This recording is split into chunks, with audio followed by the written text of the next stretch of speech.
जिसका भय बालपन से हम सबके हृदयों में डाला जाता है। पाप किया तो नरक जाओगे। बाल्यावस्था बीतती है, बचपन बीतता है और हम सब नरक के उस भय को जैसे भूल से जाते हैं, क्योंकि प्रमाण पर विश्वास करने लग जाते हैं। जो सामने दिखता है, जो दिख रहा है वही वास्तविक है ये सोचते हैं। जो नहीं दिख रहा वो है ही नहीं ये मानने लग जाते हैं। दिन भर की व्यस्त दिनचर्या में फंसकर हम भूल जाते हैं कि इस दुनिया में एक चक्कर सबको लगाना है। जो जो किया है वो भोगना है। और इस बात में कोई संशय नहीं होना चाहिए कि मृत्यु के बाद आत्मा की यात्रा खत्म नहीं बल्कि शुरू होती है। और इसका साक्षात प्रमाण है हमारे पुराण, जो कभी गलत हुए ही नहीं। गलत हम हो गए जब हमने इन पुराणों में लिखे वचनों की सत्यता पर ही क्वेश्चन मार्क लगाने शुरू कर दिए।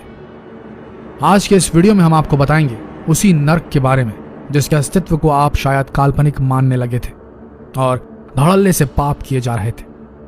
जैसे आपको केवल सुख ही सुख मिलेगा, दुख कभी छू भी नहीं सकता हो आपको, ऐसा सोचने लगे थे आप सब। तो देख लीजिए ये वीडियो अंत तक और अपने परिवार मित्र जनों में भी शेयर कीजिए। क्या पता ये वीडियो देखकर आप सबके मन में वो बचपन वाला नर्क का भय फिर जाग उठे और आपके पापों का घड़ा कम से कम कुछ तो कम भरे।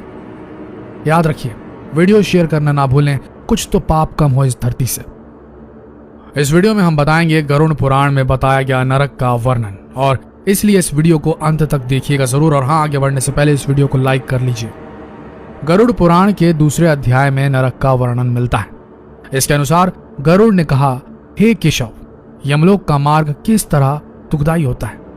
पापी लोग वहां कैसे जाते हैं, मुझे बताएं। भगवान ने बोला, हे गरुड़, महान दुख देने वाले यम मार्ग के विषय में मैं तुमसे कहता हूं। मेरे भक्त होने पर भी तुम उसे सुनकर कांप उठोगे। यम मार्ग में पेड़ों की छाया नहीं होती, अन्न आदि भी नहीं है, वहां कहीं जल भी नहीं है। वहां प्रलय काल की तरह 12 सूर्य तपते रहते हैं। उस मार्ग से जाता हुआ पापी कभी बर्फीली हवा से ठिठुरता है और कांपता है, तो कभी कांटों से चुभ जाता है, कभी महाविषधर सांपों द्वारा डसा जाता है, तो कहीं आग से जलाया जाता है, कहीं शेर, बाघों और भयंकर कुत्तों द्वारा नोचा जाता है, कहीं बिच्छुओं द्वारा डसा जाता है। हे गरुड़, इसके बाद वो भयंकर 80 पत्र नामक नरक में पहुंचता है जो 2000 योजन के विस्तार वाला है। ये जंगल कौवों, उल्लुओं, गिद्धों, सर्पों से भरा है। उसमें चारों ओर दावाग्नि यानी जंगल में लगने वाली आग जलती रहती है। वह जीव कहीं अंधे कुएं में गिरता है, कहीं पहाड़ से लुढ़कता है, कहीं छुरे की धार पर चलता है, कहीं कीलों के ऊपर चलता है, कहीं घने अंधकार में गिरता है, कहीं गहरे जल में गिरता है, कहीं जोंकों से भरे हुए कीचड़ में गिरता है, कहीं तपी हुई बालू से भरे और गर्म तांबे की तरह सुलगते मार्ग, कहीं अंगारों की, कहीं हद से ज्यादा धुएं से भरे मार्ग पर उसे चलना पड़ता है। कहीं अंगारों की बरसात होती है तो कहीं बिजली गिरती है, पत्थरों की बारिश होती है तो कहीं खून की बारिश होती है, कहीं नुकीले हथियारों की ओर, कहीं गर्म जल की बारिश होती है, कहीं खारे कीचड़ की बरसात होती है, कहीं मवाद, रक्त और शौच से भरे हुए तालाब है। यम मार्ग के बीचों बीच बड़ी ऊंची और गहरी नदी बहती है। यह देखने पर दुखदाई नहीं है, उसकी आवाज भय पैदा करने वाली होती है। वह 100 योजन जोड़ी और मवाद और रक्त से भरी है। हड्डियों के समूहों से उसके किनारे बने हुए हैं। वो बड़े बड़े घड़ियालों से भरी हुई है। हे गरुड़, आए पापी को देखकर वह नदी आग और धुएं से भरकर कड़ाही में खौलते घी की तरह हो जाती है। यह नदी सुई के जैसे मुंह वाले भयानक कीड़ों से भरी है। वज्र की समान चोंच वाले बड़े बड़े गिद्ध हैं यहाँ पर। इसके बहाव में गिरे हुए पापी हे भाई, हे पुत्र, हे तात कहते हुए रोते चीखते हैं। बहुत से बिच्छू और काले सांपों से भरी उस नदी के बीच में गिरे हुए पापियों की रक्षा करने वाला कोई नहीं होता है। उसके सैकड़ों हजारों भावरों में पड़कर पापी पाताल में चले जाते हैं।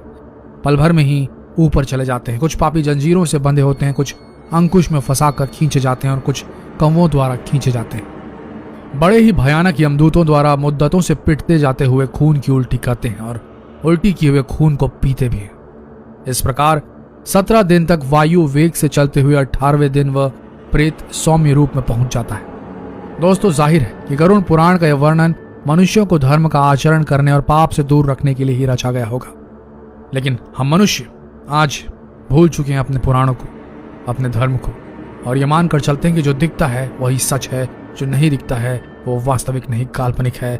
और हम सब यहाँ सुख भोग रहे हैं तो सुख भोगते ही चले जाएंगे, दुख भोग रहे तो दुख भोगते ही चल जाएंगे, ऐसा नहीं है। दुख और सुख का सर्कल पूरा होता है, हर जीव को इससे गुजरना होता है।